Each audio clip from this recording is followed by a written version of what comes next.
আসসালামু আলাইকুম। তোমাদের ইতিমধ্যে গুচ্ছ ভর্তি পরীক্ষার রেজাল্ট পাবলিশড হয়ে গেছে। তো তোমাদের সাবজেক্ট চয়েস নিয়ে আমি ভিডিও অলরেডি দিয়েছি। তো আমাদের চ্যানেলে তুমি রিসেন্ট ভিডিওতে সাবজেক্ট চয়েস নিয়ে একটা ভিডিও পাবা, সেখানে কত পজিশনে কি সাবজেক্ট পাবো সেটা বলছি। তো একেবারেই যাদের সাবজেক্ট আসতেছে না, যাদের পজিশন 16,000, 18,000, 20,000 এরকম, বা অনেকে তোমরা ফেল করছো, মাত্র 38,000 শিক্ষার্থী কিন্তু পাস করছে, তো বাকিগুলো কিন্তু ফেল করছে। তো যারা ফেল করছে বা সাবজেক্ট পায় না, তারা কি শেষ? তাদের জীবনটা কি শেষ? জীবন কি তোমার এখানে থেমে যাবে? তো একটা জীবন, তোমার যে জীবনটা, এটা কি ভাই তোমার শুধুমাত্র অ্যাডমিশন এটার জন্য থাকলো? না, তোমাকে অ্যাডমিশন অনেক কিছু শিখাইছে। যারা চান্স পাইছে তাদের জন্য শুভকামনা, আর যারা চান্স পায় নাই, তারা আশপাশের পরিবেশ, নিজের অবস্থানটা, বা তোমাকে অনেক কিছু ভাই কেন শিখাইছে, তোমাকে ধৈর্যশীল হওয়া শিখাইছে, তোমাকে পরিশ্রমী হওয়া শিখাইছে। তো অ্যাডমিশন মানে যে তুমি চান্স পাইলা এটাতেই তোমার সমাপ্তি তা না। বাট অ্যাডমিশনের যে সময়টা, এই সময়টাই তুমি যা শিক্ষাগুলো অর্জন করছো, সেগুলো তোমার কিন্তু আগামী জীবনে তুমি যদি কাজে লাগাতে পারো, সেখানে তুমি ভালো করবা। দেখো, তুমি যে অ্যাডমিশনের যে প্রিপারেশন তুমি নিলা, যে রাত জেগে পড়ছো, অনেকে রাত জেগে প্রিপারেশন নিছো, পরিশ্রম করছো, তাও তুমি ফল পাও নাই। তো এই যে অভ্যাসটা, এই অভ্যাসটা তুমি যদি ধরে রাখতে পারো, দেখো আমাদের সামনে এখনো কয়েকটা পরীক্ষা বাকি আছে। ন্যাশনাল আছে, Dhaka central university textile college, যারা আবেদন করছো, এই দুইটাতে আবেদন শেষ, ন্যাশনাল আবেদন শেষ এবং টেক্সটাইল আবেদন শেষ। তো এইগুলোতে যারা পরীক্ষা দিবা, বা সামনে ঢাকা সেন্ট্রাল ইউনিভার্সিটি একটা সুযোগ আছে। তো হয়তো তোমাদের বড় ইউনিভার্সিটি ঢাবি রাবি যাবি এগুলোতে মানে ইচ্ছা ছিল, সেখানে হয় নাই, বাট তুমি তার জন্য পরিশ্রম করছো।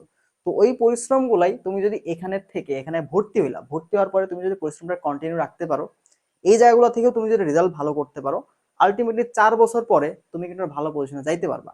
তো এখন হয়তো তোমাকে অনেকে জিজ্ঞাসা করবে যে ভাই তুমি কোথায় চান্স পাইলা, কোন সাবজেক্টে পড়তেছো।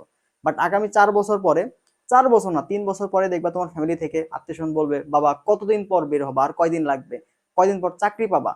মানে তোমাকে ইনকাম সোর্সের জন্য কিন্তু প্রেশারাইজ করা হবে যে তোমাকে কিছু করতে হবে। কি স্যার, তুমি টাকা আর্ন করো, এটা তোমাকে প্রেশার দেওয়া হবে। তুমি যেখানেই পড়ো, তুমি ঢাবিতে পড়ো, যাই পড়ো, দেখো না ঈদের ভিতর নিউজ আসে যে অনেক ঢাবি শিক্ষার্থী, অনেক রাবি শিক্ষার্থী, জাবি শিক্ষার্থীরা কি করছে, হলে ঈদ করছে। কেন? তারা বাড়ি যায় না কেন? কারণ বাড়িতে গেলে তারা একটা প্রশ্ন জিজ্ঞেস করে, বাবা কোথায় আজকে জব, কোথায় পাইলা, নেক্সট কোথায় জব, বা কি করতেছো। এই যে এই প্রশ্নের সম্মুখীন তোমাকে কিন্তু 4 বছর পরে হইতে হবে।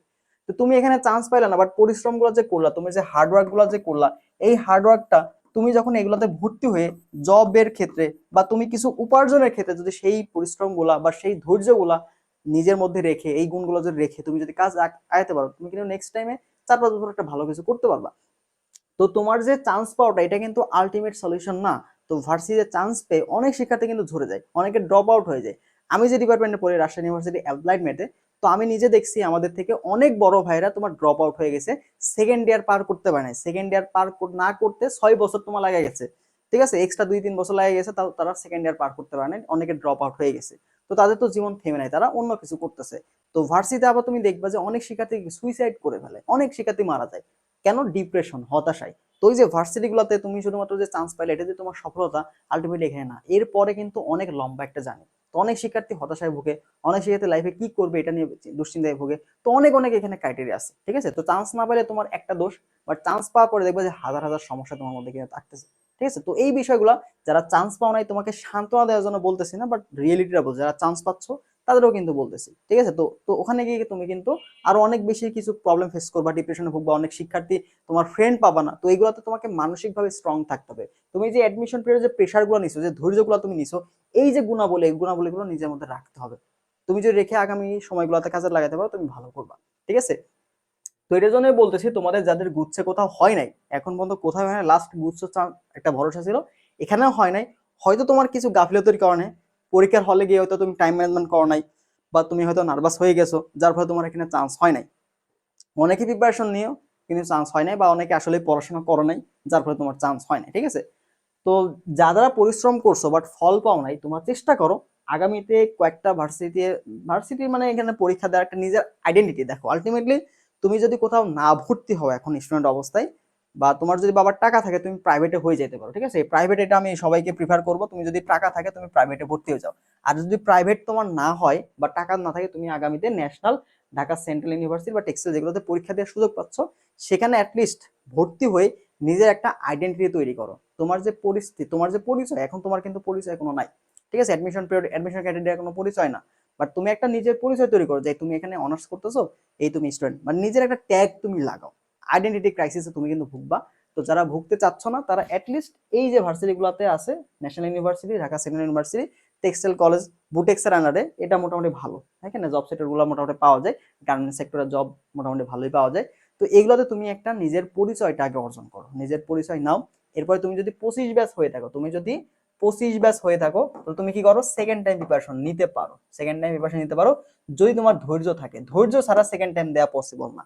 ধৈর্য যদি তোমার না থাকে, তুমি সেকেন্ড টাইম এসে ভালো করতে পারবে না। ধৈর্য, তোমার সাপোর্ট থাকতে হবে, মেন্টাল স্ট্রং থাকতে হবে, দেন তুমি সেকেন্ড টাইম ভালো করতে পারবা। ঠিক আছে, তো এগুলো তুমি ট্রাই করো, এগুলোর জন্য তুমি ট্রাই করো। ঠিক আছে, তো এখানে যদি আমরা ন্যাশনাল নিয়ে কথা বলি, তো ন্যাশনালে তোমাদের এখানে একটু প্রবলেম হবে। ন্যাশনালের ক্ষেত্রে ন্যাশনালে কি হচ্ছে, প্রবলেমটা কি, এখানে তোমার হচ্ছে আলাদা করে তোমার বাংলা ইংলিশ জিকে পড়তে হবে। তো তুমি শেষ মুহূর্তে এসে বাংলা ইংলিশ জিকেটা পড়ে ফেলো, বাংলা ইংলিশ এবং জিকে, বাংলা ইংলিশ এবং হচ্ছে জিকে তোমাকে সাধারণ জ্ঞান পড়তে হবে। তো এই তিনটাতে তোমার 60 মার্ক আছে, এই তিনটাতে তোমাদের 60 মার্ক আছে। এবং তোমার যে গ্রুপ সাবজেক্ট, তো এই গ্রুপ সাবজেক্টে তোমাদের আছে হচ্ছে 40 মার্ক। ঠিক আছে, তো এই 40 মার্কে তোমাদের এখানে পরীক্ষা হবে, আর এখানে 60 মার্ক, টোটাল হচ্ছে 100 মার্কে তোমাদের এখানে 100টা এমসিকিউ থাকবে, এখানে কোনো নেগেটিভ নাই, ন্যাশনালে কোনো নেগেটিভ নাই। তো এই যে বাংলা ইংরেজি জিকে, এগুলো তুমি কি করবা, জিকের ক্ষেত্রে বাংলাদেশ বিষয়গুলোটা পড়ো, মুক্তিযুদ্ধ বিষয় পড়ো। বাংলা এবং ইংরেজি তুমি ন্যাশনালের কোশ্চেন ব্যাংকটা সলভ করতে পারো, ন্যাশনালের যে কোশ্চেন ব্যাংকটা সেটা সলভ করতে পারো। বাংলার ক্ষেত্রে গদ্য পদ্য এগুলোর লেখক পরিচিতি, বিশেষ কিছু লাইন থেকে প্রশ্ন আসে। আর ইংরেজির ক্ষেত্রে অ্যাডমিশনে যে গ্রামার টপিকগুলা, যে ভোকাবুলারি পার্টগুলো, সিনোনিম, অ্যান্টোনিম, ঠিক আছে, ইডমস, ফ্রেজ, এগুলো থেকে প্রশ্ন আসে। এক্সট্রা আসে তোমার লিটারেচার পার্ট থেকে, তোমার ইংলিশ পার্ট থেকে প্রশ্ন। তো লিটারেচার পার্ট বাদ দিয়েও তুমি কিন্তু গ্রামার পার্টটা ভালো করে পড়েও তুমি এখানে ভালো করতে পারবা। আর গ্রুপ সাবজেক্টের 40 মার্ক, এটা তুমি যা পড়ছো এতদিন ওগুলো রিভিশন দিলে হয়ে যাবে। বিশেষ করে থিওরি বেস প্রশ্নগুলো এখানে এসে থাকে, এত গাণিতিক প্রশ্ন এখানে দিবে না। থিওরি বেস প্রশ্নগুলাই তোমার গ্রুপ সাবজেক্টে 40 মার্ক এখানে দিয়ে থাকে, ফিজিক্স, কেমিস্ট্রি, ম্যাথ, বায়োলজি, এই 4টা বিষয়ের উপরে তোমার এখানে প্রশ্ন দেওয়া থাকবে। ঠিক আছে, এবার আমাদের ঢাকা সেন্ট্রাল ইউনিভার্সিটি তুমি যদি আসো, তো ঢাকা সেন্ট্রাল ইউনিভার্সিটিতে তুমি যদি প্রিপারেশন নিতে থাকো, তো দেখো আমাদের ঢাকা সেন্ট্রাল ইউনিভার্সিটিতে নতুন একটা কোর্স শুরু হবে, নতুন এক্সাম ব্যাচ শুরু হবে। তো এটা ডিসকাউন্টটা আজকে শেষ হওয়ার কথা, 199 টাকায় ভর্তি হওয়ার যে ডিসকাউন্টটা এটা ছিল, তো এটা আমরা একদিন বাড়াচ্ছি, আগামীকালকে 16 এপ্রিল পর্যন্ত তোমরা ভর্তি হইতে পারবা 199 টাকা দিয়ে। ঠিক আছে, 199 টাকা ভর্তি হতে পারবা, এরপর এটার ফি 250 টাকা হয়ে যাবে, 250 টাকা। তো এখন তুমি 199 টাকা দিয়ে ঢাকা সেন্ট্রাল ইউনিভার্সিটি একদম শুরু থেকে যারা প্রিপারেশন নিতে যাচ্ছ, মানে সবকিছু গুছাই দেওয়ার মতো গাইডলাইন, প্রশ্ন ব্যাংক থেকে শুরু করে রেগুলার এক্সাম মনিটরিং সবকিছু তুমি এখানে পাবা। তো ঢাকা সেন্ট্রাল আসলে নতুন করে শুরু করার তোমার একটা সুযোগ দিবে, যারা একদম নতুন করে দিবা।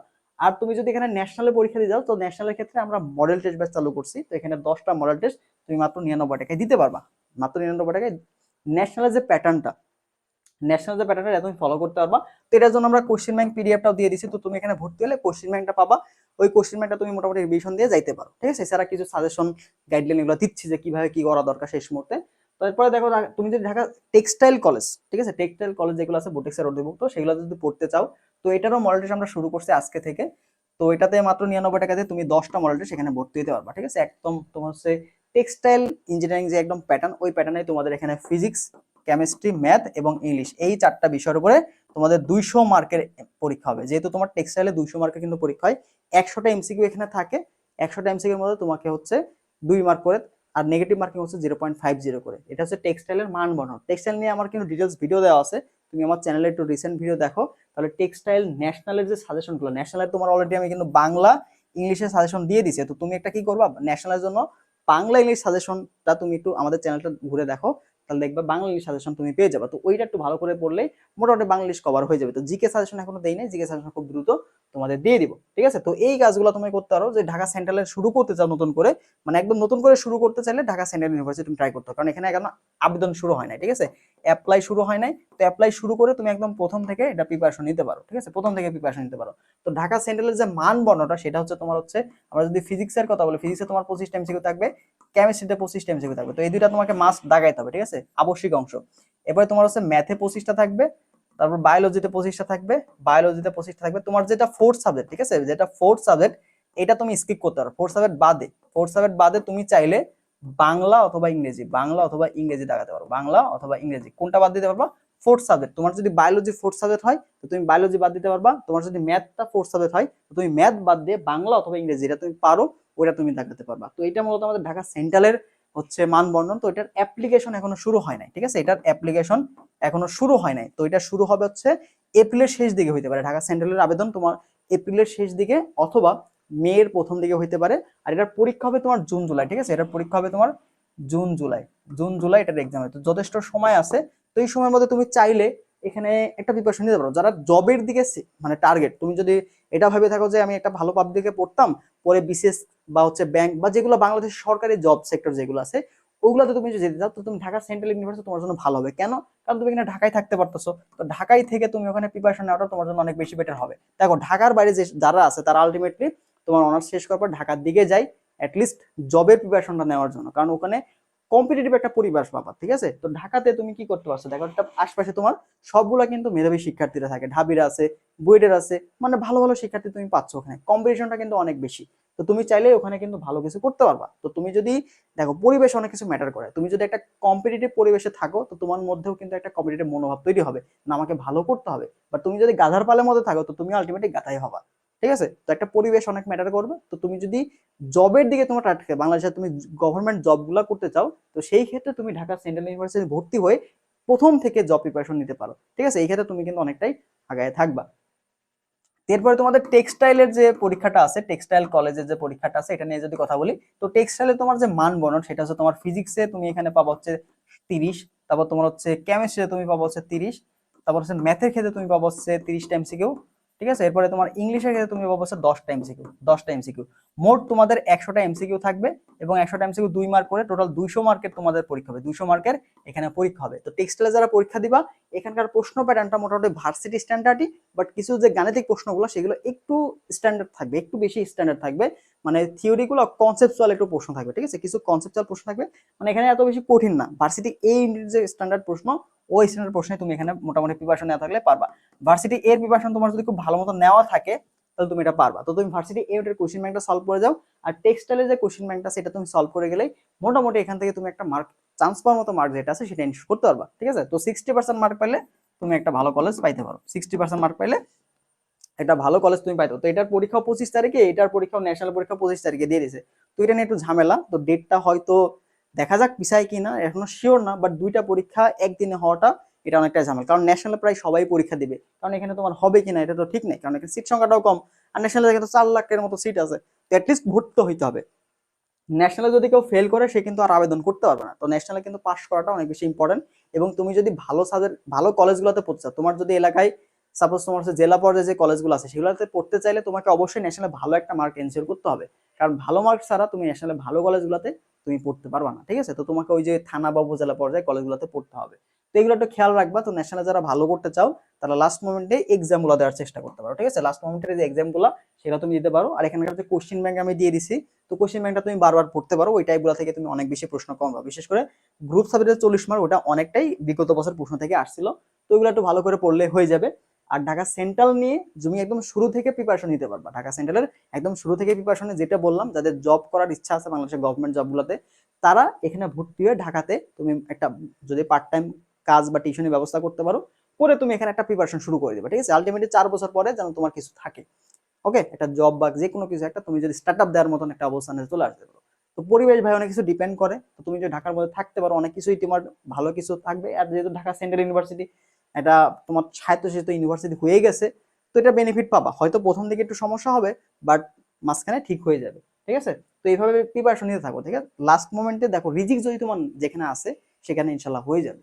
আর রিজিক যদি না থাকে তুমি শত চেষ্টা করলেও কিন্তু হবে না। তুমি পরিশ্রম করছো, বাট আল্লাহ হয়তো জানে যে এখানে তোমার গিয়ে অমঙ্গল হবে, তুমি যেটা চাও নাই, বাট সেখানে তোমার যদি মঙ্গল থাকে সেখানে তোমাকে আল্লাহ দিবে। তো অবশ্যই রিজিকের উপর বিশ্বাস রাখবা। ঠিক আছে, তো রিজিকটা তোমার কিন্তু নির্ধারিত, তোমার রিজিক যেখানে আছে তোমাকে কিন্তু সেখানে দেখবা পায়ে হেঁটে তোমাকে যাইতে হবে।